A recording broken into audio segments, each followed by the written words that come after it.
Friends, welcome to our channel multiply plus classes. मैं प्रीति मौर्य आज से आपको त्रिकोणमिति के कुछ फंडे सिखाऊंगी। तो चलिए स्टार्ट करते हैं।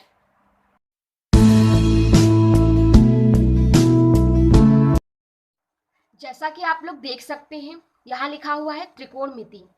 त्रिकोणमिति का अर्थ होता है तीन कोणों का मापन। अब आप लोग सोचेंगे कि तीन कोणों का मापन कैसे किया जा सकता है।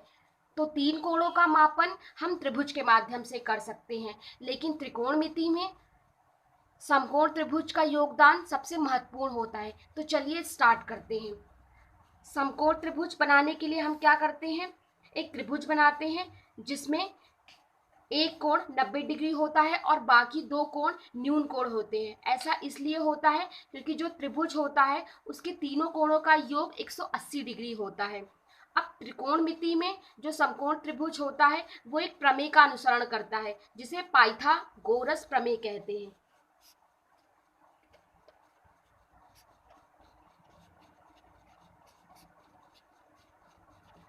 पाइथागोरस प्रमेय के हिसाब से क्या होता है, कर्ण का स्क्वायर यानी कि वर्ग, आधार का स्क्वायर यानी कि आधार का वर्ग और लंब के वर्ग यानी स्क्वायर के योग के बराबर होता है।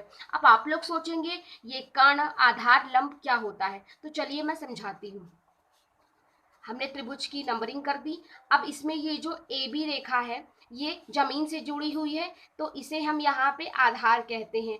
अब आधार से 90 डिग्री बनाती हुई जो खड़ी रेखा होती है उसे हम लंब कहते हैं, और आधार और लंब को जोड़ती हुई जो तीसरी रेखा होती है उसे हम कर्ण कहते हैं। अब त्रिकोणमिति में कुछ ऐसे जोड़े होते हैं जो लंब, आधार और कर्ण का अनुसरण करते हैं। वो है 3, 4, 5, 12, 13 भी आप ले सकते हैं। चलिए इसको हम सिद्ध करते हैं। 3, 4, 5 आधार मैंने मान लिया 3, लंब 4। तो देखते हैं क्या कर्ण इसका 5 हो सकता है। 3 तिका 9, 4 चौको 16, 16 और 9 कितना हो गया 25। तो कर्ण यहाँ लिखा हुआ था कर्ण का स्क्वायर, जब ये स्क्वायर में है तो 25 को भी हमें स्क्वायर बनाना पड़ेगा। अब हम लोग जानते हैं कि 25 5 का स्क्वायर होता है, तो कर्ण क्या हो गया, यानी कि कर्ण क्या हो गया हमारा 5 हो गया। तो यहाँ देखिए देख सकते हैं कि 3, 4, 5 जो होता है उसमें एक आधार, एक लंब, एक कर्ण होता है, और यहाँ हमने सिद्ध भी कर दिया कि कर्ण 5 होता है। ऐसे ही हम 5, 12, 13 का भी जोड़ा देख सकते हैं। चलिए देखते हैं। 5 का स्क्वायर 25, 12 का स्क्वायर 144, तो 144 और 25 कितना हो गया 169। 169 किसका स्क्वायर होता है 13 का। तो यहाँ से हम देख सकते हैं कि 5, 12, 13 भी जो है वो पाइथागोरस प्रमेय का अनुसरण करते हैं। अब चलिए पाइथागोरस प्रमेय तो हमने सीख ली, अब उसके बाद त्रिकोणमिति अनुपातों को लिखना सीखते हैं।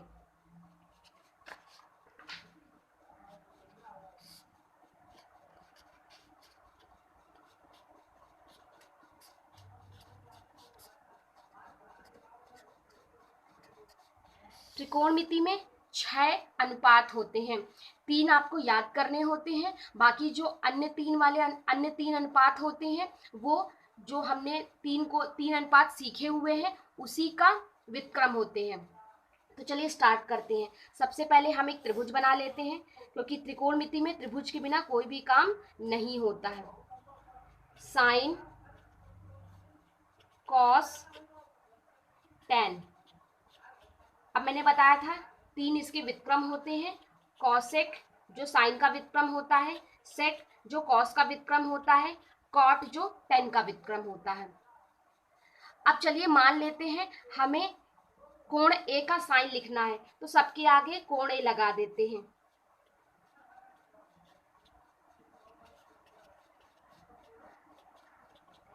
साइन ए का व्युत्क्रम कैसे लिखा जाता है, यहाँ हम पहले लिख लेते हैं आधार कर्ण लंब, जिससे आपको आसानी होगी। अभी पीछे सिखा के आए हैं आधार लंब और कर्ण लिखना। अगर हम कोण ए का साइन लिखना चाहते हैं तो वो क्या होता है लंब बटे कर्ण होता है। कॉस कैसे लिखते हैं आधार बटे कर्ण होता है। tan कैसे लिखते हैं, लंब बटे आधार लिखते हैं। मैंने आपको बताया था केवल 3 सीखने की जरूरत होगी, बाकी जो 3 होते हैं वो इसी के व्युत्क्रम होते हैं। कौशिक ए क्या होता है, साइन का व्युत्क्रम होता है, तो लिख सकते हैं इसको हम 1/sin ए। जो अभी तक लंब बटे कर्ण था, अब वो क्या हो जाएगा, कर्ण बटे लंब हो जाएगा। सेक ए क्या होता है, कॉस ए का व्युत्क्रम होता है। जो अभी तक आधार बटे कर्ण था, वो अब क्या हो जाएगा, कर्ण बटे आधार हो जाएगा। कॉट ए क्या होता है, tan ए का व्युत्क्रम होता है, 1/tan ए लिखेंगे यहाँ पे। जो अभी तक लंब बटे आधार था, वो अब क्या हो जाएगा, आधार बटे लंब हो जाएगा। यहाँ एक बात ध्यान देने की है कि जो tan ए होता है वो sin ए बटे cos ए होता है। चलिए हम इसे सिद्ध करते हैं। कैसे करते हैं, मानिए tan ए हमें लिखना है, अब ये लिखा हुआ है sin ए बटे cos ए। sin ए को हम क्या लिख सकते हैं, लंब बटे कर्ण, और cos ए को क्या लिख सकते हैं, आधार बटे कर्ण। यहां से हम ये कर्ण से कर्ण काट सकते हैं, तो आ क्या गया, लंब बटे आधार आ गया। लंब बटे आधार क्या होता है, यहाँ देख सकते हैं tan ए, तो tan ए से हम tan ए पे आ गए, यानी कि ये एक जो सूत्र बन गया ये हमारा सही है। tan ए क्या होता है, sin ए बटे cos ए। इसको आप लोग याद कर लीजिएगा क्योंकि आगे भी इसका काम आने वाला है। अब इसके बाद अभी तो हमने त्रिकोणमितीय अनुपात को सूत्र के माध्यम से लिखना सीखा, अब हम इसको अंकों के माध्यम से सीखते हैं, जहां पे आधार का मान हमें दिया होगा, लंब का मान हमें दिया होगा, कर्ण निकालना होगा, या फिर कर्ण का मान आधार का मान दिया होगा, लंब निकालना होगा। यानी कि इस त्रिभुज में से कोई भी 2 भुजाएं आपको दी होंगी, तीसरी भुजाएं आपको निकालनी होगी और उसके हिसाब से आपको त्रिकोणमितीय अनुपात लिखने होंगे। चलिए वो देखते हैं।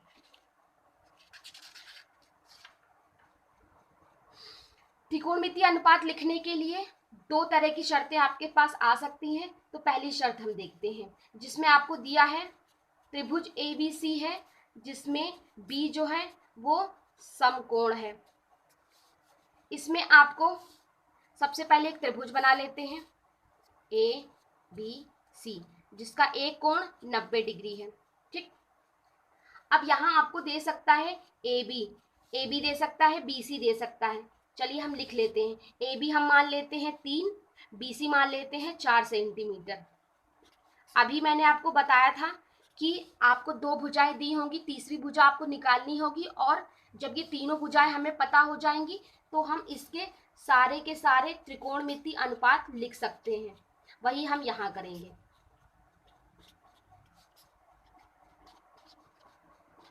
ठीक, इसके लिए हम क्या करेंगे, सबसे पहले पाइथागोरस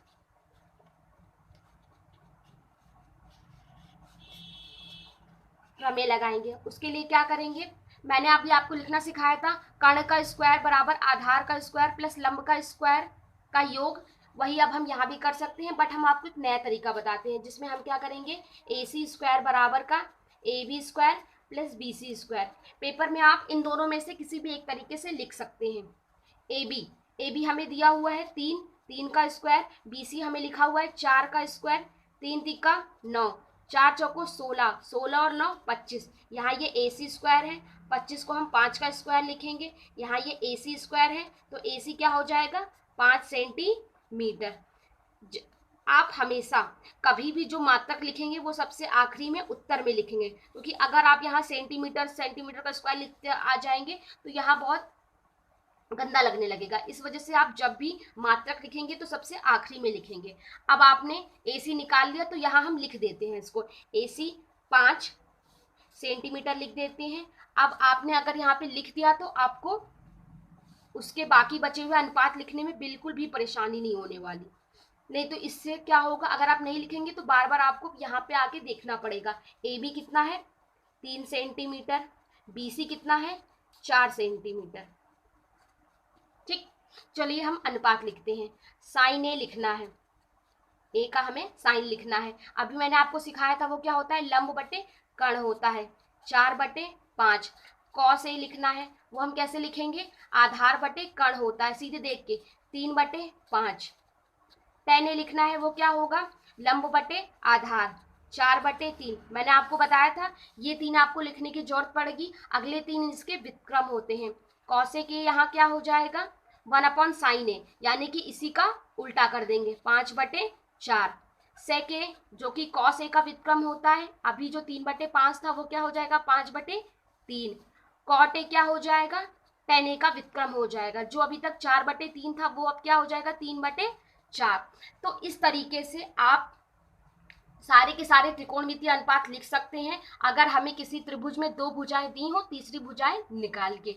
अब ये एक शर्त थी, दूसरी शर्त क्या हो सकती है वो मैं आपको सिखा देती हूँ, चलिए देखते हैं।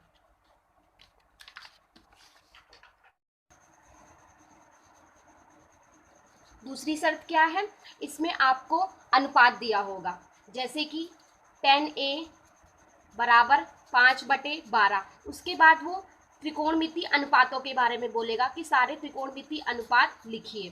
तो इसमें क्या करेंगे वो देखते हैं। इसमें आपको कहीं भी भुजा नहीं दी हुई है कि 5 भुजा है या 12 कोई भुजा है, तो इसके लिए हम सबसे पहले क्या करेंगे, एक त्रिभुज बनाएंगे, उसकी नंबरिंग कर लेते हैं। ये 90 डिग्री का है, तो यहाँ हम हल करने के लिए क्या करेंगे, tan क्या होता है, लंब बटे आधार होता है, तो मान लेंगे, माना लंब कितना हो जाएगा, 5x, आधार कितना हो जाएगा आपका 12x। ये लंब हो गया, ये आधार हो गया। अब पाइथागोरस लगाते हैं।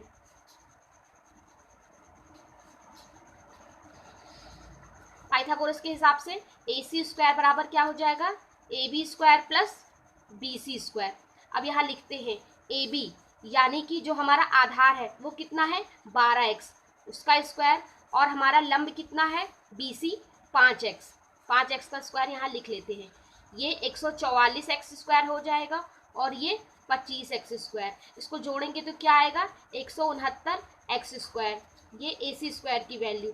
अब यहाँ पे 169 को हम क्या लिख सकते हैं, 13x और इस पूरे का स्क्वायर, तो यहाँ पे AC की वैल्यू कितनी आ गई, 13x आ गई। अब जैसे हमने AC निकाल लिया तो यहाँ हम लिख सकते हैं, अब यहाँ पे हम लिख सकते हैं AB की वैल्यू हमने यहाँ पे क्या लिखी थी, आधार यानी कि 12x, और लंब यहाँ पे 5x। यहाँ पे भुजाओं का सबसे बड़ा योगदान है, और यहाँ पे हमें ध्यान भी देने की जरूरत है कि हम आधार को क्या लिख रहे हैं, लंब को क्या लिख रहे हैं, क्योंकि अगर आपने जरा सी भी चूक की तो आपका सवाल गलत हो सकता है।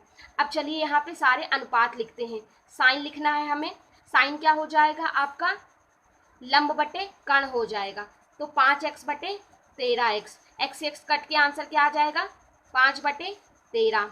कॉस लिखना है, कॉस क्या होगा, आधार बटे कर्ण होगा, तो 12x बटे क्या हो जाएगा, 13x, x कट के क्या आ जाएगा, 12/13। ऐसे ही tan लिखते हैं, tan ए क्या हो जाएगा, लंब बटे आधार यानी कि 5x/12x, x कट के आंसर क्या आ जाएगा, 5/12। ठीक, अब इसके जो अन्य हमें त्रिकोणमितीय मान लिखने हैं वो क्या होते हैं, इनका व्युत्क्रम होते हैं। तो cosec a क्या हो जाएगा, sin a का व्युत्क्रम होता है। sin a अगर हमने 5/13 लिखा है तो क्या हो जाएगा, वो 13/5 हो जाएगा। sec a लिखेंगे तो वो क्या हो जाएगा, cos a का व्युत्क्रम हो जाएगा, तो वो अभी तक जो 12/13 था वो अब क्या हो जाएगा, 13/12। tan a cot a लिखना है तो क्या होता है, tan a का व्युत्क्रम होता है, जो अभी तक 5/12 था अब वो क्या हो जाएगा, 12/5। तो ये एक तरीका था जिससे दूसरी शर्त हमारी पूरी होती है, जिसमें अनुपात दिया हो और उसके हिसाब से हमें त्रिकोणमितीय मान निकालने होते हैं। तो इस वीडियो में मैंने आपको पाइथागोरस प्रमेय सिखाया, और आपको अगर भुजाएं दी हुई हैं उससे त्रिकोणमितीय मान लिखना सिखाया, और अगर आपको अनुपात लिखे हुए हैं तो उसके हिसाब से मैंने आपको त्रिकोणमितीय मान लिखना सिखाया। तो ये 3 तरीके होते हैं जिससे हम त्रिकोणमिति के कुछ सवालों को सॉल्व कर सकते हैं। बाकी ऐसे ही अच्छे सीखने वाले मज़ेदार वीडियो देखने के लिए हमारे साथ जुड़े रहिए, और हमारे चैनल को लाइक, शेयर और सब्सक्राइब करना ना भूलिए। धन्यवाद।